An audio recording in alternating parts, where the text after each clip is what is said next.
Assalamualaikum warahmatullahi wabarakatuh.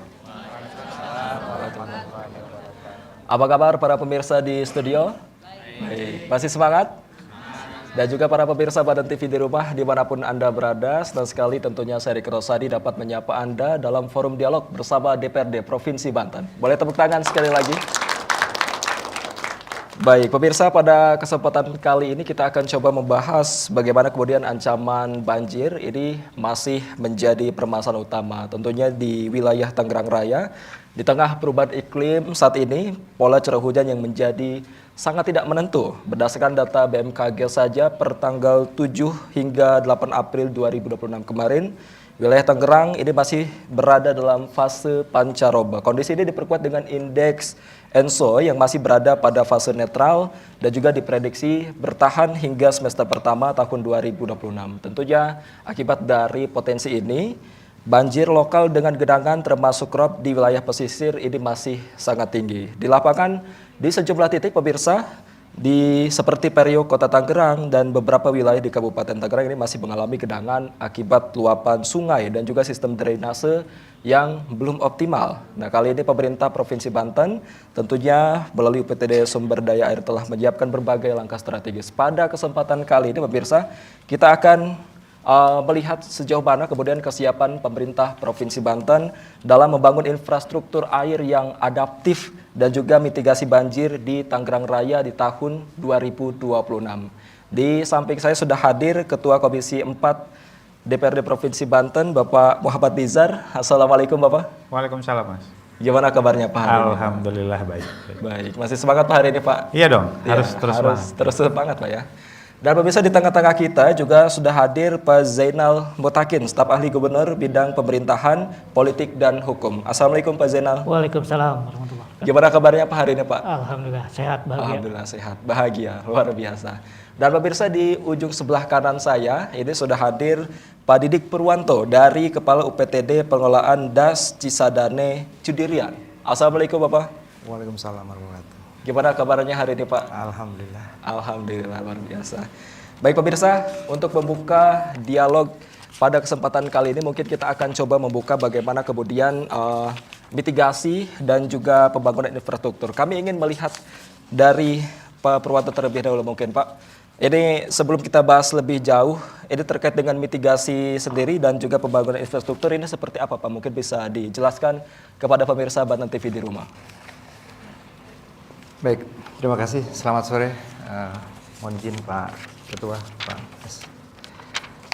Jadi untuk kita ketahui bersama, banjir, kalau banjir itu kan ada beberapa istilah. Ada yang menyatakan itu genangan, ada yang menyatakan itu istilahnya luapan air.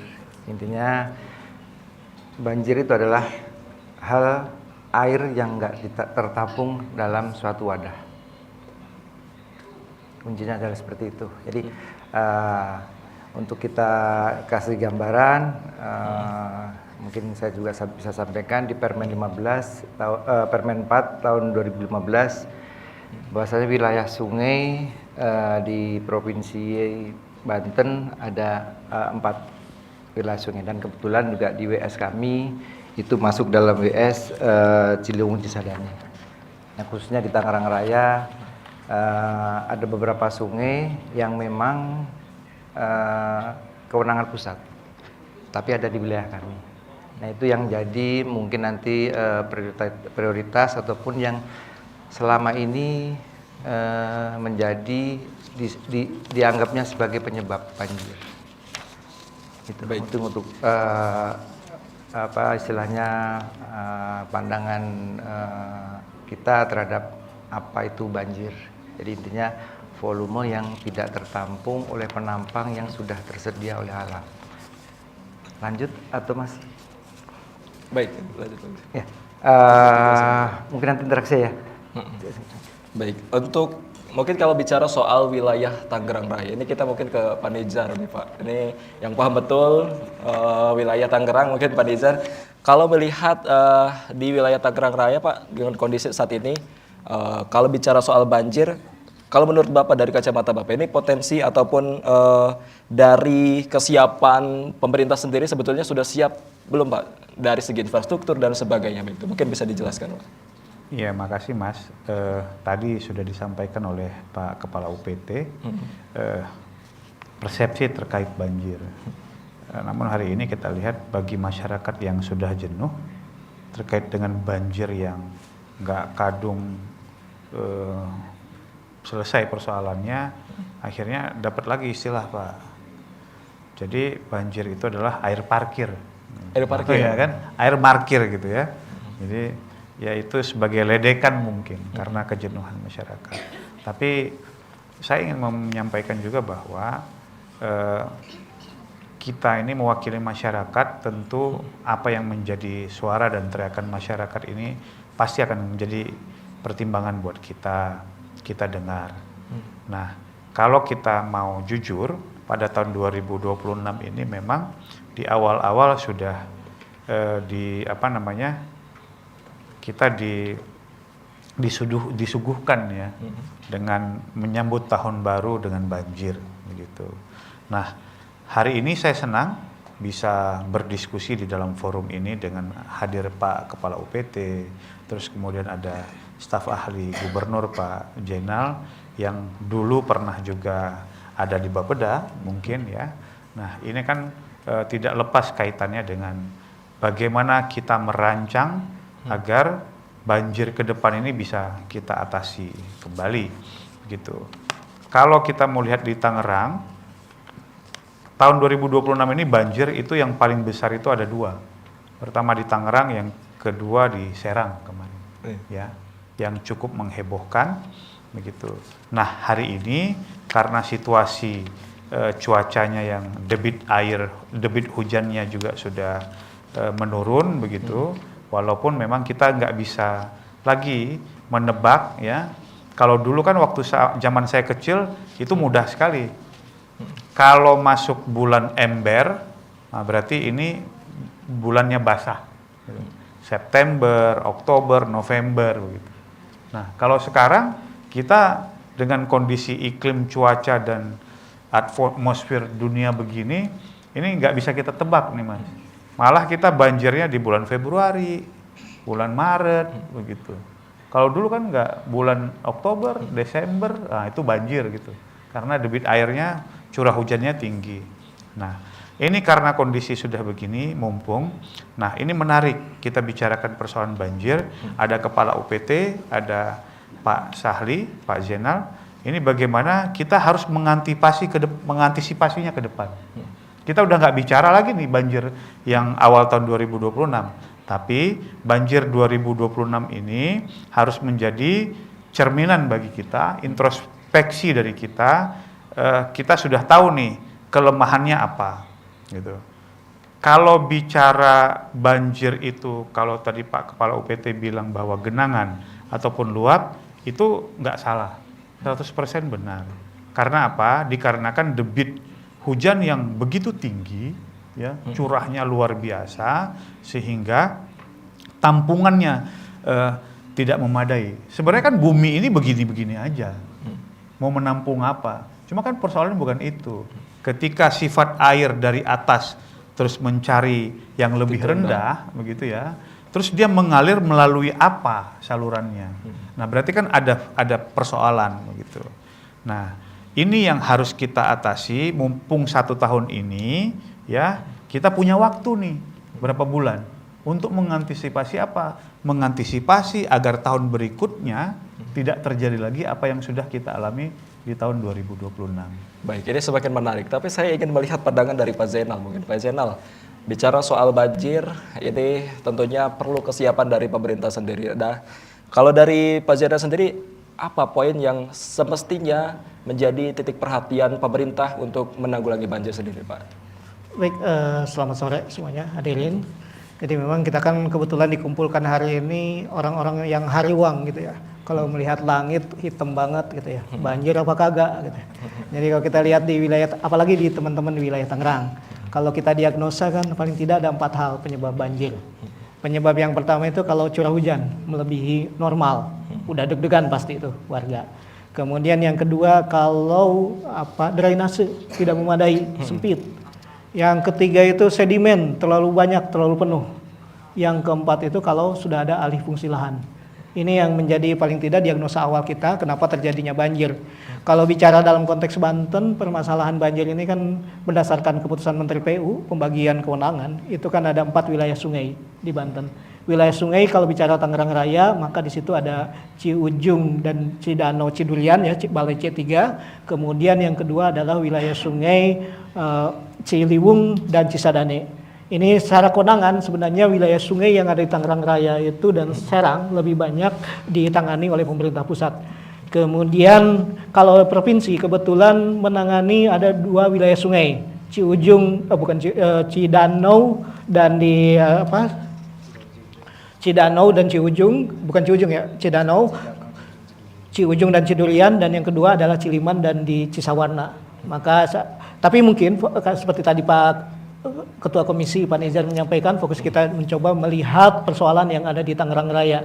Maka memang oleh karena itu provinsi juga membentuk UPT yang menangani daerah aliran sungai yang terkait dengan permasalahan aliran sungai Cisadane dan Ciliwung ya. Ini yang perlu kita ini kan. Dari segi provinsi memang ada langkah-langkah mitigasi penanggulangan, kita bicara konteks jangka pendek, kemudian jangka menengah maupun jangka panjang.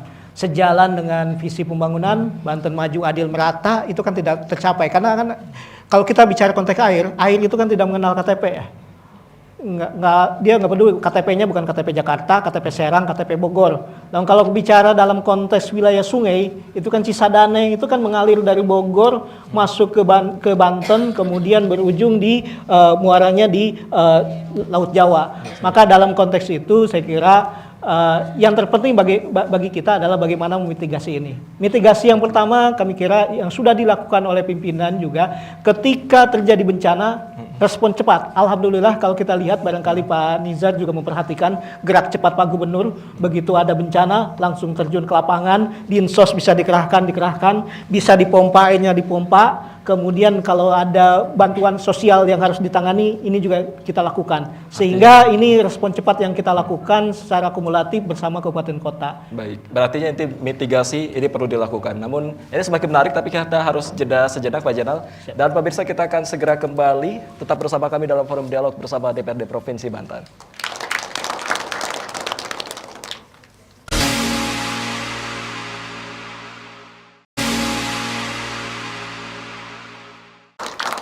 Terima kasih pemirsa, Anda masih bersama kami dalam forum dialog bersama DPRD Provinsi Banten. Baik, di segmen pembuka tadi sudah luar biasa bagaimana kemudian kita membuka segmen pertama tadi.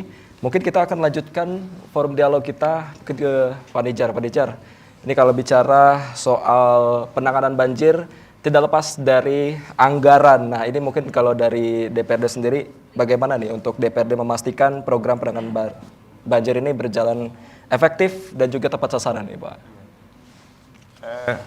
Memang kalau kita bicara semua urusan, semua urusan itu memang harus disupport dengan anggaran. Betul. Karena apalagi kerja-kerja pemerintah, kita mencanangkan sesuatu tanpa adanya anggaran ya kayaknya nggak mungkin, gitu, nggak mungkin akan terlaksana. Cuma sebenarnya yang menarik bukan itu kalau bagi saya. Yang menarik adalah ketika pemerintahan Provinsi Banten ini terpilih yang baru, Pak Andra Soni. Nah, buat saya adalah sebuah kejutan, perhatian khusus dari Pak Gubernur terkait dengan banjir ini. Beliau sangat cepat responsibilitasnya, membentuk langsung yang namanya Tim Pengendali Banjir Provinsi Banten, gitu. Nah, cuma saya menyayangkan respon Pak Gubernur yang begitu cepat, tapi seolah-olah tim pengendali banjir ini semacam mandul gitu, nggak produktif gitu. Nah, ini menjadi pertanyaan bagi saya selaku anggota DPR yang mewakili masyarakat gitu. Nah, itu terbukti dari mana? Dari kita lihat bagaimana terpogoh-pogohnya Pak Gubernur warawiri kesana kemari, itu gandeng wali kota, gandeng bupati gitu ya, gandeng DPRD untuk bicara secara serius dari hari ke hari ketika banjir itu datang kemarin. Gitu. Saya lihat kita langsung gelar rapat di Tangerang, di kantor gubernur yang baru di wilayah Tangerang. Terus Pak Gubernur melakukan kunjungan ke Serang sebagainya. Nah, tapi saya nggak melihat bahwa apa yang dilakukan oleh tim pengendali banjir yang sudah dibentuk oleh Pak Gubernur. Nah, padahal setelah informasi itu kita terima, ya, kita mendengar bahwa Gubernur membentuk tim pengendali banjir, pernah kita panggil ke Komisi 4 waktu itu. Ya, karena waktu itu memang posisinya masih seperti ini nih, bulan-bulan 5, bulan-bulan 6. Ya kan? Kami berharap jangan sampai pada saat banjir kita baru bicara banjir. Nah, kami nggak mau, ya. Jadi jauh-jauh hari kita panggil. Nah, kita mau melihat ini Desember akan terjadi debit hujan yang begitu tinggi, gitu. Kita perkirakan begitu. Apa yang dilakukan oleh tim pengendali banjir? Nah, pada saat presentasi di depan komisi, malah ini memang tidak senafas dengan gubernur. Makanya di sini ada Pak Zainal selaku Sahli. Saya pikir ini harus di set up kembali, Pak Zainal, begitu. Karena kalau kita lihat Pak Gubernur kan terlalu besar ya, yang harus difikirkan kan, terlalu banyak. Jadi jangan sampai pada persoalan teknis yang remeh-temeh menurut kita, begitu, ya, itu terus-menerus harus dilakukan oleh seorang gubernur. Menurut saya, kepala daerah ataupun gubernur hanya membuat sebuah policy kebijakan. Yang eksekusi siapa? Nah, inilah pembantu-pembantu. Kalau di presiden, kan presiden membuat policy kebijakan, begitu. Ya, dengan agenda visi misinya dulu dipaparkan menjadi program pemerintah. Yang mengeksekusi siapa? Pembantu-pembantunya, menteri-menteri. Nah, saya pikir di pemerintah Provinsi Banten juga ya pembantu-pembantunya, walaupun berbeda dengan pemerintah pusat. Karena kalau pembantu gubernur kan memang birokrat yang lahir dari struktur ASN begitu. Ya, kepala-kepala dinas ini yang kemudian diuji gitu, kapasitasnya, kapabilitasnya, serta loyalitas kepada siapa? Kepada pemimpin tertinggi di Banten ini. Nah, jadi saya pikir itu yang harus menjadi catatan penting. Walaupun memang anggaran itu nggak kalah penting. Nah, saya melihat, makanya tadi saya agak diskusi pendek sedikit sebelum kita mulai acara ini dengan Pak Zainal tadi, dengan Pak Kepala UPT. Saya melihat kok semacam kita penting kemudian merumuskan apakah perlu ada dinas tersendiri yang menangani persoalan air ini gitu, ya. Jadi misal kepala UPT ini diganti dengan dinas air misal begitu ya, yang menangani persoalan sungai, menangani persoalan banjir dan sebagainya. Karena kalau saya selaku mitra kerja melihat menyisir dari anggaran 2026 memang kecil sekali. Ya, PU itu ada Bina Marga, ada perairan, terus ada Cipta Karya di situ. Nah, yang cukup kecil ini adalah perairan, gitu. Yang ngurusin sungai, ngurusin irigasi, ngurusin macam-macam. Untuk angka pastinya ada? Saya lupa kalau angka pastinya. Tapi kalau kita lihat prosentasenya jauh sekali. Jauh. Ya, jauh sekali. Mungkin nggak nyampe 10% mungkin. Ya, ataupun 10 sampai 15% gitu. Ya, ketimbang dengan anggaran Bina Marga. Walaupun kita paham bahwa jalan ini hari ini menjadi fokus dan andalan utama gubernur baru kita begitu.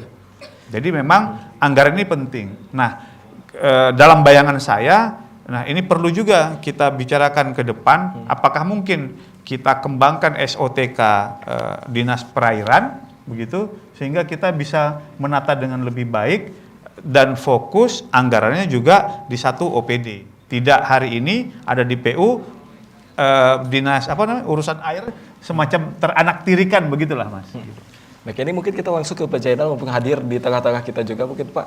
Tadi terkait dengan tim penanggulangan banjir di tahun 2025 dan 2026, ini sejauh ini apa kemudian mitigasi yang sudah dilakukan di tahun khususnya mungkin di tahun 2026 ini sendiri mungkin Pak?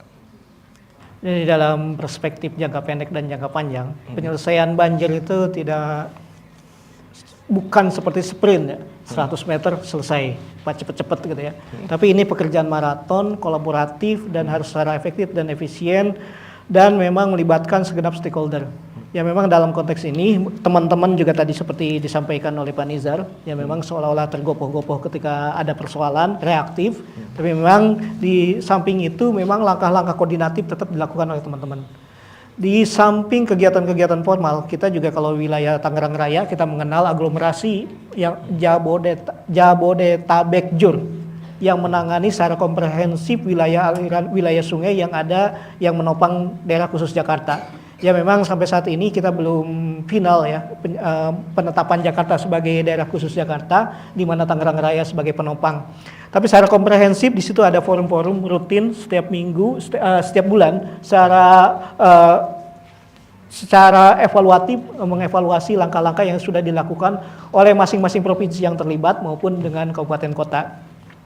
Oleh karena itu, di samping langkah-langkah yang administratif yang dilakukan oleh teman-teman OPD, ya memang Pak Gubernur dengan teman-teman OPD juga telah melakukan langkah-langkah kolaboratif.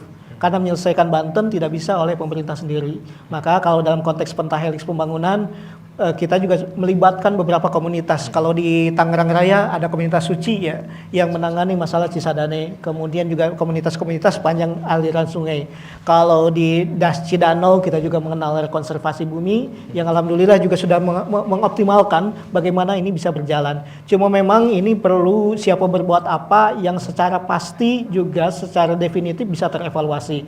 Langkah mitigasi jangka pendek tadi, di samping kita penyelesaian langkah-langkah penanggulangan bencana, ini juga kita kolaboratif dengan kabupaten kota. Contoh dalam penegakan peraturan, contoh yang lain adalah bagaimana alih fungsi lahan ini bisa kita kendalikan. Kemudian juga mengajak masyarakat sama-sama terlibat dalam gerakan Banten Asri, Indonesia Asri. Salah satunya adalah melalui gerakan Indonesia Menanam, yang saya kira tanpa partisipasi publik ini juga hanya seolah-olah bertepuk sebelah tangan gitu ya.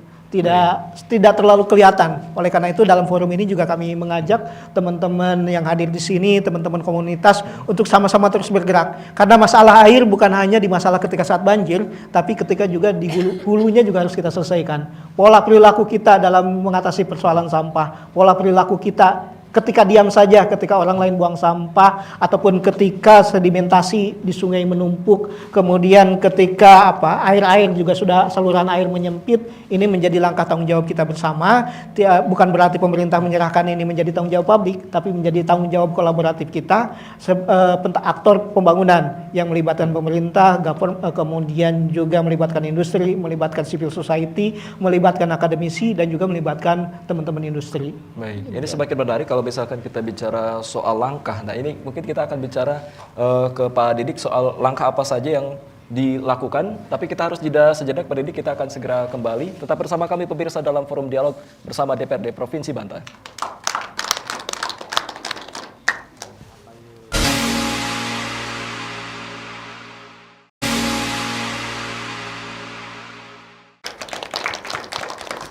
Anda masih menyaksikan forum dialog bersama DPRD Provinsi Banten. Baik, kita melanjutkan ke Pak Didik. Mungkin kita bicara soal langkah-langkah tadi mungkin di segmen sebelumnya.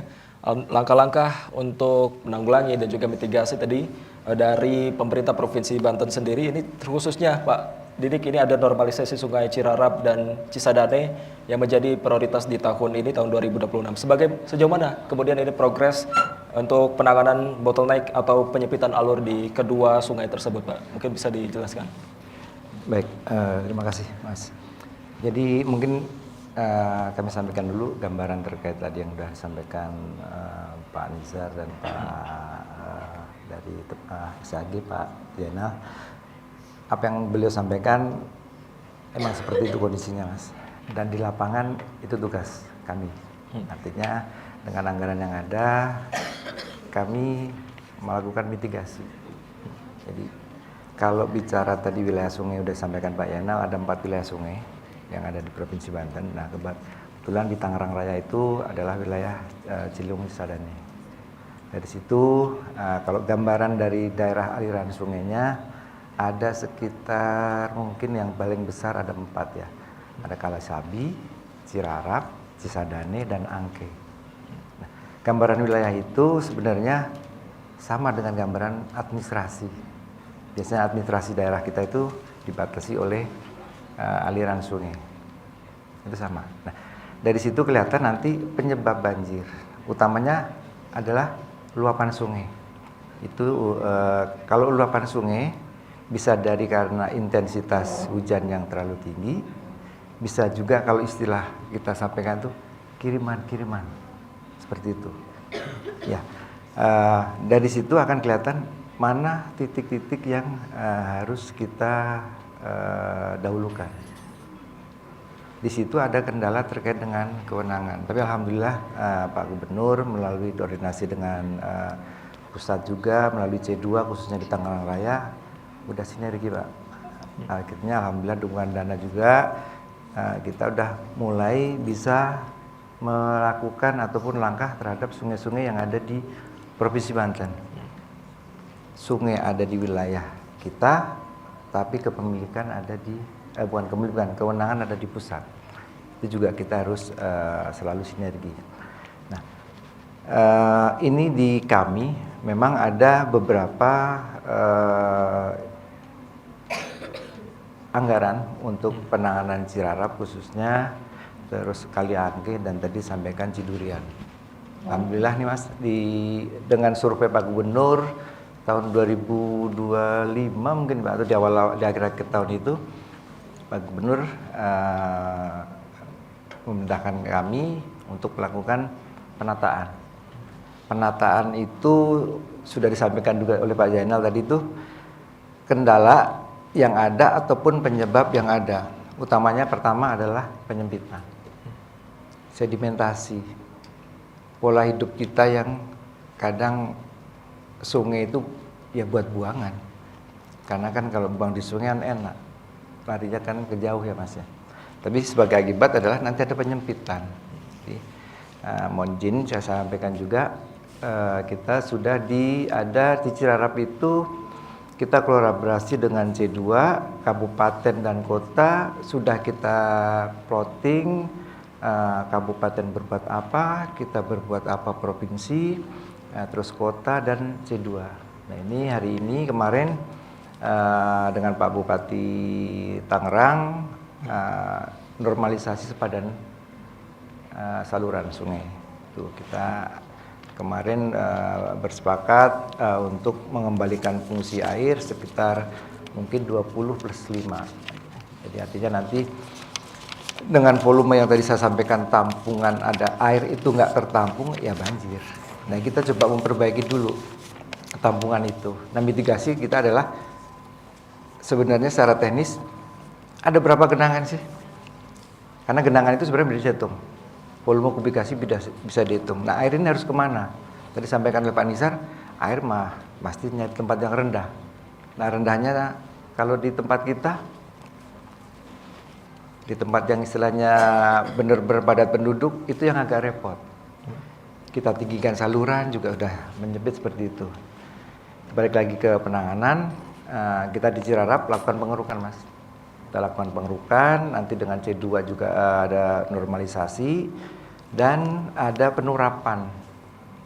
Penurapan dilakukan bila mana memang kondisinya mungkin padat, terus hitungan kami itu nggak dengan volume yang kita hitung mungkin nggak tertampung. Seperti itu. Nah nanti proses hulu hilir itu tetap kita hitung kembali. Itu aja yang kemarin.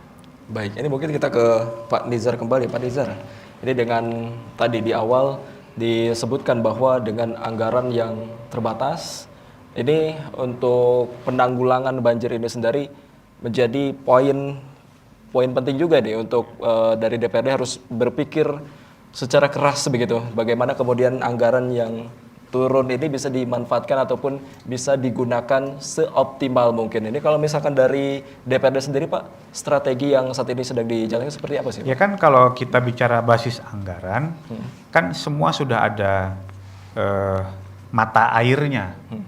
Kalau bicara air itu ada mata air, anggaran juga begitu. Sumber anggarannya kita udah tahu dan itu bisa terukur gitu. Nah, kalau bicara saluran juga kita sudah tahu mana yang harus disalurkan, kemana yang harus disiapkan anggaran itu.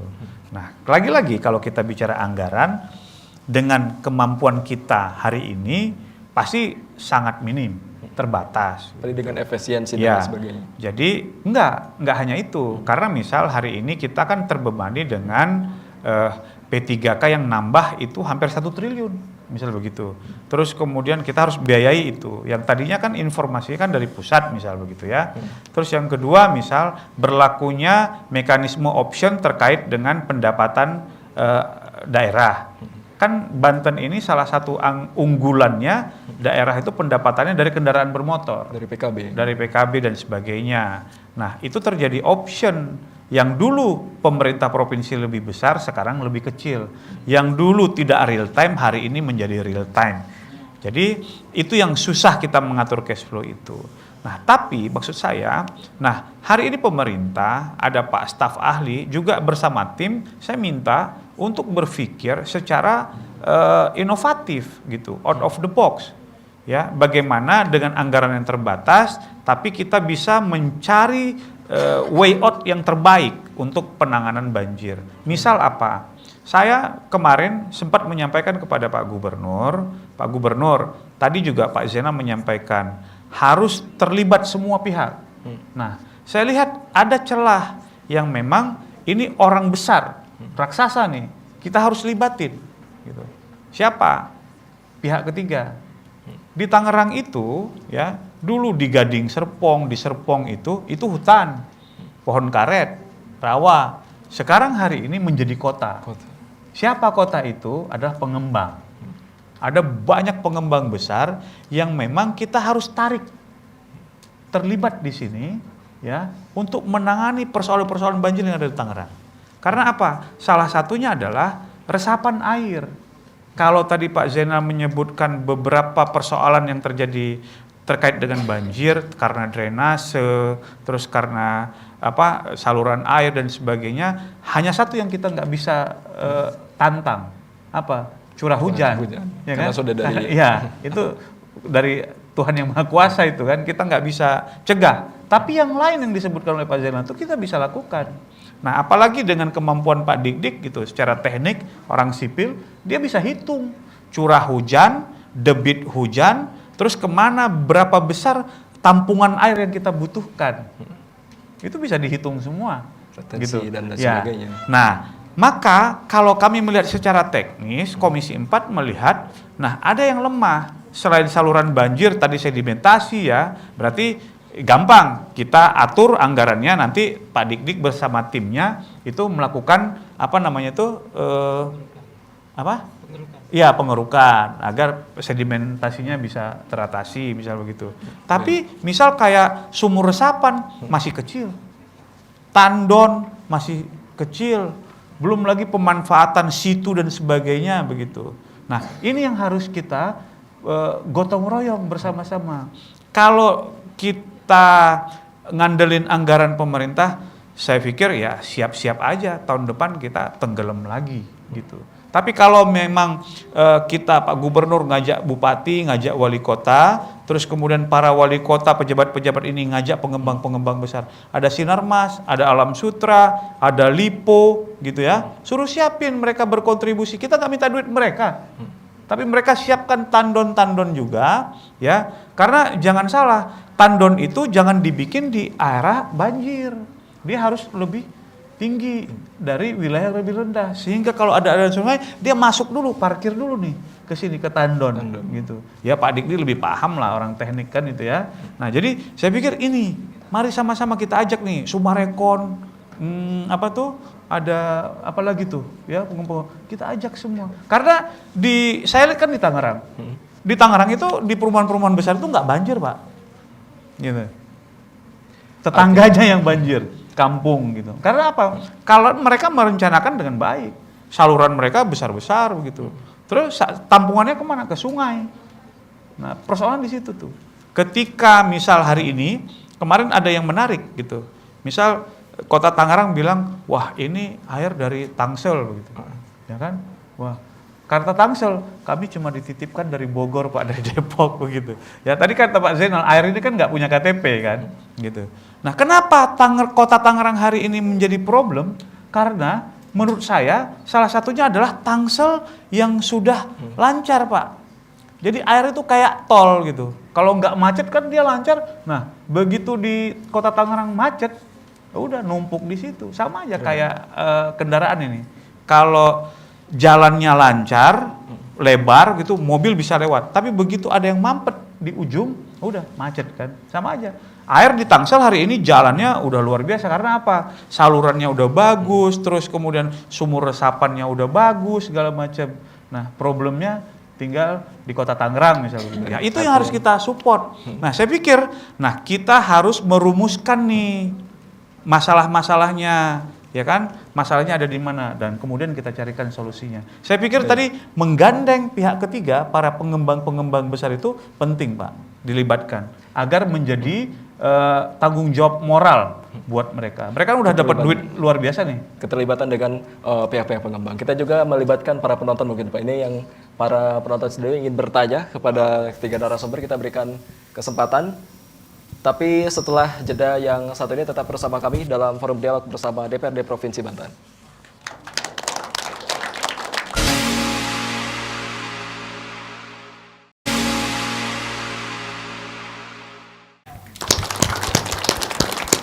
Terima kasih pemirsa Anda masih setia bersama kami dalam forum dialog bersama DPRD Provinsi Banten. Di segmen kali ini kita akan coba memberikan kesempatan kepada para penonton di studio untuk bertanya kepada ketiga narasumber kita yang sudah hadir di tengah-tengah kita. Untuk penanya pertama mungkin silahkan. Assalamualaikum warahmatullahi wabarakatuh. Waalaikumsalam warahmatullahi wabarakatuh. Perkenalkan, nama saya Gilar. Izin bertanya kepada Bapak Dewan. Apa langkah sederhana yang bisa dilakukan masyarakat untuk mengurangi resiko banjir di lingkungan masing-masing? Terima kasih. Baik, kita ke penanya selanjutnya. Mungkin silakan. Assalamualaikum warahmatullahi wabarakatuh. Waalaikumsalam warahmatullahi wabarakatuh. Perkenalkan, nama saya Nuri. Izin bertanya kepada UPT SDA. Bagaimana menjamin proyek infrastruktur tidak terhambat oleh masalah lahan dan koordinasi antar instansi? Terima kasih. Baik, ini tunjukkan langsung ke Pak Didik mungkin ya. Iya, selanjutnya pertanyaan terakhir. Assalamualaikum warahmatullahi wabarakatuh. Waalaikumsalam. Izin bertanya untuk Bapak DPRD, mengapa banjir masih terjadi meskipun anggaran penanganan terus menggelontorkan setiap tahun? Terima kasih. Baik, mungkin kita akan coba ke Pak Jenal terlebih dahulu. Pak Jenal, nanti ditanyakan bagaimana dan apa kemudian langkah sederhana ini yang bisa dilakukan oleh masyarakat untuk bisa mengurangi risiko banjir di lingkungan masing-masing. Baik, saya kira Gubernur sudah melakukan langkah-langkah kolaboratif, inisiatif-inisiatif, baik itu berupa gerakan Banten Menanam, Indonesia Menanam, semua orang kita ajak udah mulai menanam. Kemudian yang kedua juga kita tidak bisa menyelesaikan masalah bangsa sebelum menyelesaikan diri kita sendiri. Maka kesadaran-kesadaran kolektif ini perlu menjadi gerakan kesadaran bersama. Pak Gubernur juga sudah menginstruksikan kepada semua OPD melakukan langkah-langkah seperti di OPD itu langkah korve ya. Setiap Jumat melakukan kebersihan lingkungan. Tapi satu hal yang menarik itu adalah bagaimana mengenai catatan kebencanaan. Alhamdulillah 2 tahun 3 tahun terakhir ya Pak Nizar ya, uang BTT kita aman tanda kutip ya. Biasanya alhamdulillah Allah menganugerahkan pada kita 2 tahun terakhir tidak ada bencana yang cukup besar, sehingga indikasinya berdasarkan survei juga mengatakan titik genangan banjir di Tangerang sekarang lebih sedikit. Kemudian yang kedua adalah lebih cepat surut. Ini berarti indikasi kolaborasi bersama antara Pemprov, DPRD, dan masyarakat juga sudah mulai pelan-pelan kelihatan.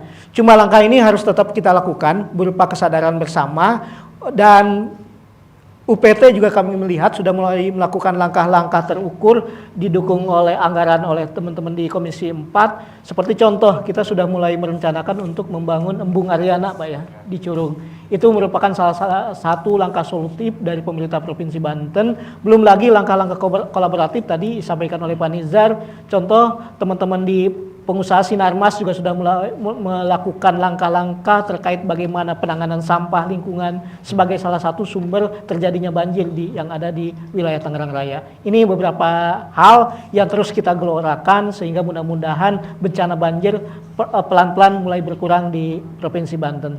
Amin. Demikian. Baik, kita mungkin ke Pak Didik nanti juga ditanyakan ini bagaimana kemudian ini menjamin proyek infrastruktur ini tidak terhambat oleh masalah lahan dan koordinasi antar instansinya seperti apa begitu.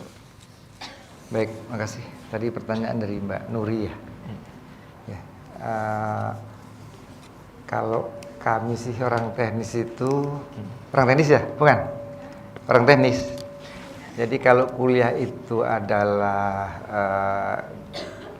penggodokan, tapi kalau di lapangan itu istilahnya bahasa saya itu bahasa gimana kamu ada di situ. Artinya itu istilah apa saya agak lupa itu. Jadi semacam apa yang akan kita hadapi, di mana kita lokasinya itu akan berbeda. Di masyarakat, kotor segala macam itu harus kita istilahnya bisa pahami. Alhamdulillah kami di Tangerang ada sinergitas dari semua forum kepala OPD, kepala dinas segala macam. Ya mungkin karena juga lihat Pak Gubernur ya, istilahnya kemarin banjir langsung naik kapal, terus ada semacam apa kemarin tuh ya, naik perahu ya Pak ya, sampai dilihatin banyak orang, saya ikut juga. Disangkanya ada apa di sungai itu kan, itu ternyata Pak Gubernur secara langsung turun di lapangan. Nah itu juga mungkin sebagai gambaran adalah Cirarap. Cirarap itu waktu awal kita survei dengan C2 itu kebetulan dari teman-teman pusat Balai Wilayah Ciliwung Cisadane itu melihat, aduh susah ya, ini harus memang ada kebijakan ataupun sosialisasi. Alhamdulillah Pak, itu nggak sampai sebulan. Hari ini sudah mulai dibongkar dan masyarakat serta-merta membongkar sendiri. Mungkin nanti bisa dilihat di Cirarap, khususnya di daerah Kampung Baru, itu sudah mulai membongkar sendiri. Jadi memang harus kolaboratif dengan yang punya wilayah dengan di kabupaten ya kabupaten. Terus kita juga suka sering sounding. Nah terkait dengan langkah istilahnya administrasi, jadi kalau untuk sungai sendiri itu sebenarnya punya badan, terus punya sepadan. Di Permen itu sudah diatur. Jadi dengan tinggi tanggul berapa nanti akan kaitan dengan lebar sepadan. Alhamdulillah ya itu yang akan kita nanti istilahnya sampaikan ke bukan Bangli ya, karena mereka juga ada yang berizin, udah ada yang bersertifikat segala macam. Nah ini kedepannya kita memang harus kolaboratif. Jadi BPN juga kita libatkan, bahwasanya untuk daerah-daerah sepadan itu seperti ini.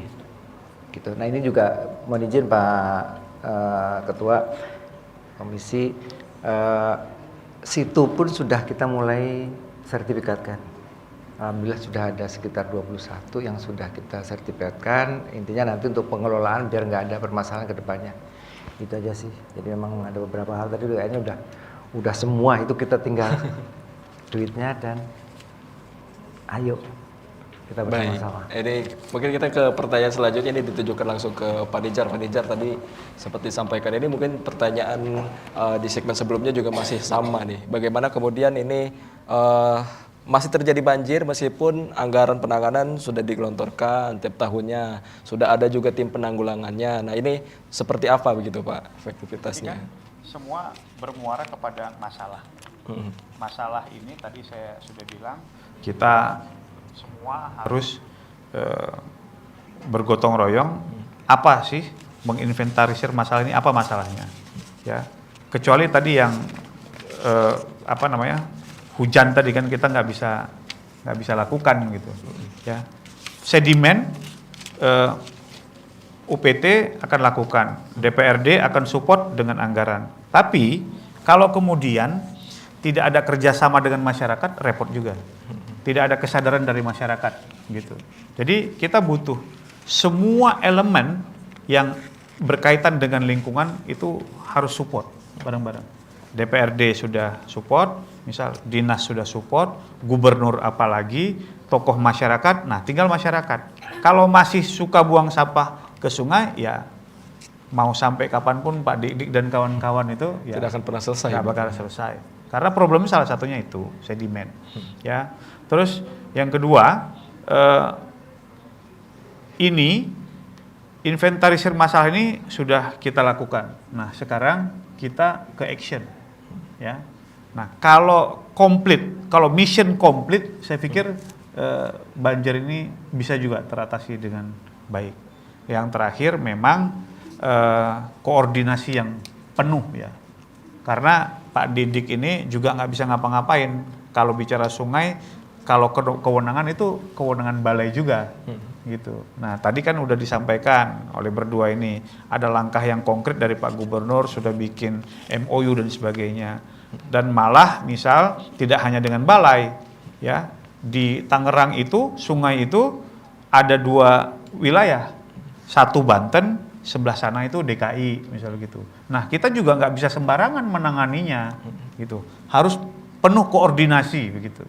Nah, kalau semua variabel masalah ini kita jalankan sesuai dengan yang kita rencanakan, saya pikir ini akan terurai. Terurai. Baik, ini sudah terjawab 3 pertanyaan dari 3 audiens yang bertanya kepada 3 narasumber dan sudah 1 jam juga kita menemani para pemirsa Banten TV di rumah. Terakhir mungkin kita berikan kesempatan closing statement dari Pak Didik terlebih dahulu mungkin kepada pemirsa Banten TV di rumah. Silakan Pak.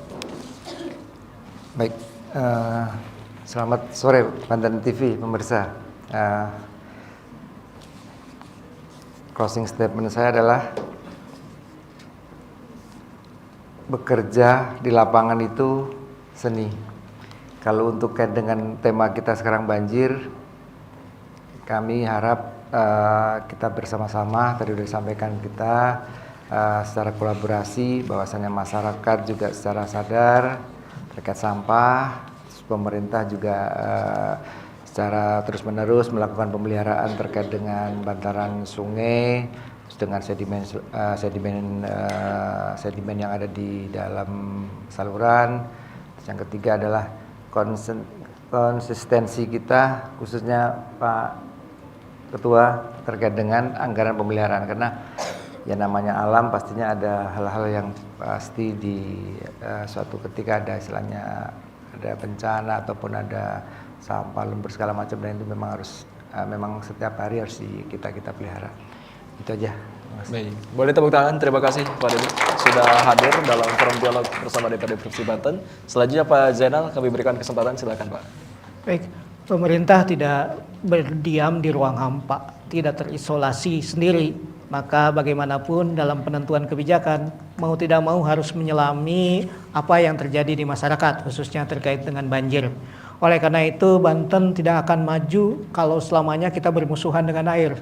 Maka mulai saat ini kita harus mulai berdamai dengan air, kita optimalkan air menjadi sahabat sebagai salah satu fasilitator, sebagai salah satu sahabat kita membawa Banten ke gerbang keberkahannya, kemajuannya, keadil, merata, dan tidak korupsi. Demikian barangkali. Baik, terima kasih Pak Zainal sudah hadir dalam forum. Terakhir Pak Nizar untuk menutup forum dialog kita. Silakan.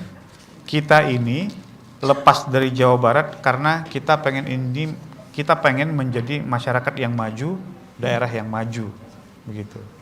Jadi kalau daerah kita masih banjir, bagaimana kita menunjukkan bahwa daerah kita sudah maju?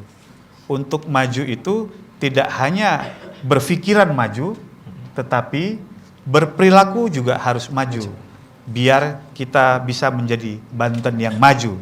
Terima kasih. Baik. Boleh tepuk tangan kepada ketiga narasumber. Terima kasih Pak Dijar, Pak Zainal, juga Pak Didik sudah hadir dalam forum dialog kita pada kesempatan kali ini.